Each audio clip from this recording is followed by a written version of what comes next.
Shalom, Shavua Tov, everybody. Moadim Lesimcha. Welcome to the Israel Brief. I'm Rolene Marks and I bring you those top stories making headlines from Israel every Monday to Thursday.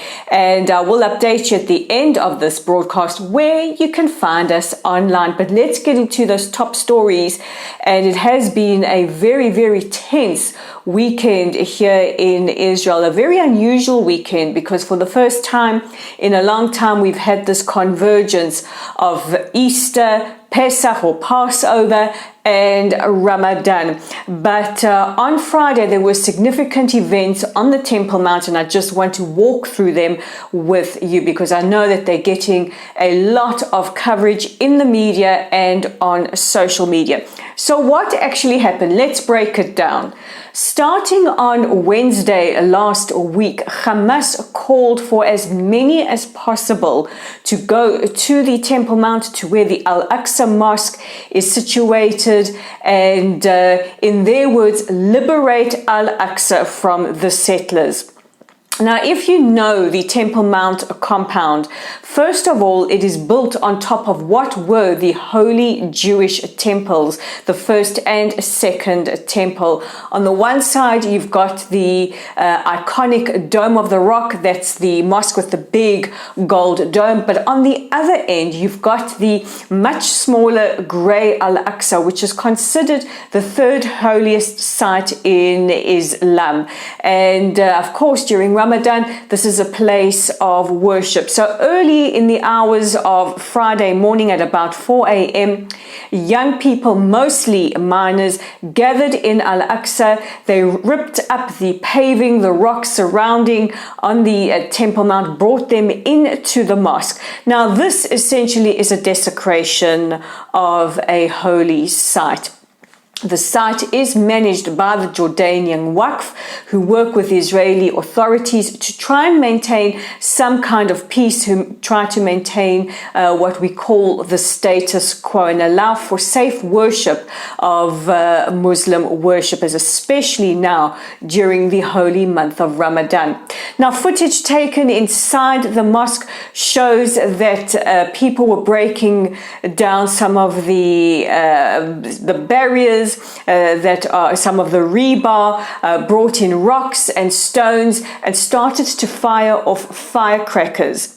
There were even some examples of footage of young people playing soccer in the mosque and wearing their shoes. Now, wearing shoes is extremely, extremely disrespectful inside a holy mosque. So this was an absolute desecration.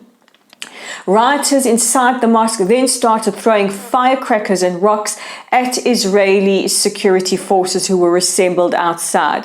Now, I must stress that a lot of the mainstream media broadcast that the police had so-called swarmed inside the mosque. They didn't. They held off for as long as possible so as to not go inside the mosque at all.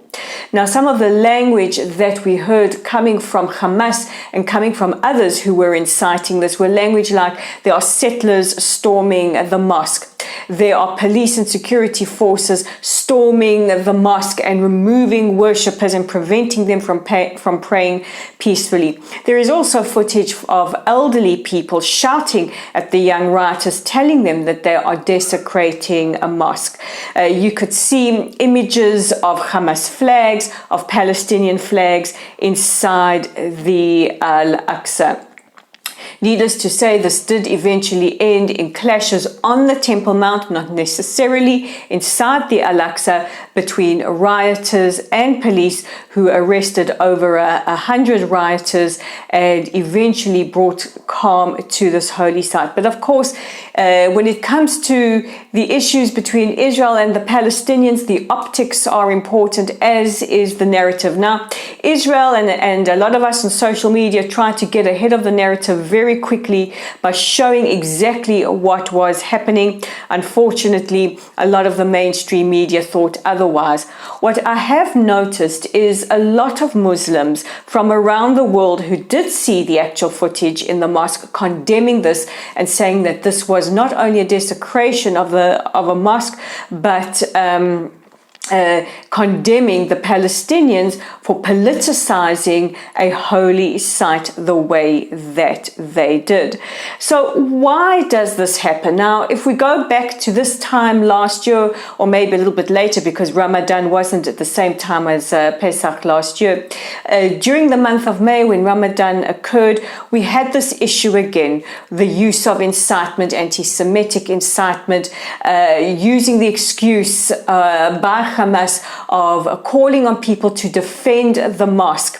And when security forces try to maintain the status quo or try to calm things down, and we do understand that not all police behaved exemplary, but Israel is a democracy and they will face disciplinary action. We also had the firing of rockets from the Gaza Strip into Israel, setting off an 11-day conflict. Thank goodness we didn't have any firing of rockets this time. But we do know that the month of Ramadan is used as an excuse for the more extreme to use anti-Semitic language, to make accusations of preventing worshippers from getting to this holy site, of saying that people are storming the mosque when the complete opposite is true. Hamas also said that there were extremist Jews wanting to sacrifice animals. This is absolutely, completely untrue. And we know that there are a case of at least 4 extremist Jews who wanted to carry out the ancient ritual of animal slaughter, were prevented not only by the police and authorities, but by the rabbinate as well. Nevertheless, the US ambassador to Israel, Thomas Knight, called for calm and restraint on all sides, and Israeli security forces who had to maintain calm, and there was calm for the rest of the day. There was calm last night for iftar, for the breaking of the daily fast. Police actions on the Temple Mount were condemned by Turkey, the UAE, Bahrain, and the United Arab Emirates, as well as Morocco. Now, while these countries are allies of Israel, it is seen that this perhaps could be some kind of political posturing to try and reassure Palestinians that they had not ignored their case entirely. It is not uncommon that when there are peace talks between Israel and her partners, that Palestinian factions like Hamas will try and hijack that. The chairperson of Ra'am, Mansour Abbas, has said he is freezing his party's participation in the coalition government for the moment. Now, this doesn't mean that the coalition is falling apart or that we're going to go to elections, but it does make the ability for the Ra'am party to try and quell any tensions a lot more difficult. But Israel is trying to work as quickly as possible to try and quell tensions on the Temple Mount. Yesterday, the son of the Egyptian president, Al-Sisi, jetted into Israel also to try and appeal for calm. Meanwhile, the Jordanian foreign minister summoned the Israeli ambassador to complain about the situation on the Temple Mount. However, the Israeli ambassador is not in the country at the moment. So as it stands right now, things are tense. They have been quiet on the Temple Mount. The Birkat Kohanim, which is the priestly blessing, which normally occurs at the site of the Kotel or the Wailing Wall, was able to happen earlier today, relatively peaceful, however, with lower numbers. And we will keep you updated about the situation on the Temple Mount and Al-Aqsa as things progress. Meanwhile, Russia's foreign minister also summoned the Israeli ambassador for a dressing down. This time, he says, because of comments made by Israel in support of Ukraine and also by Israel's support of a resolution to suspend the Russians from the United Nations Human Rights Council. I haven't heard of any other ambassador summoned for a dressing down, but the Israeli ambassador was summoned, and the language used by Lavrov, the foreign minister, was that Israel is trying to create a distraction away from the situation with the Palestinians. Now would be a good time to remind Sergei Lavrov that his country is currently invading another sovereign state. But it's not all doom and gloom. Yesterday, a very, very interesting and historic event happened. This was the first direct flight from Tel Aviv to Sharm Al Sheikh on the Red Sea, as many Israelis bizarrely made an exodus back to Sharm El Sheikh for this Chol HaMoed, for this holiday period. But strange, guys. This is a time where we celebrate our exodus from Egypt to Israel, but nevertheless, it is a sign of the warming peace between Israel and Egypt.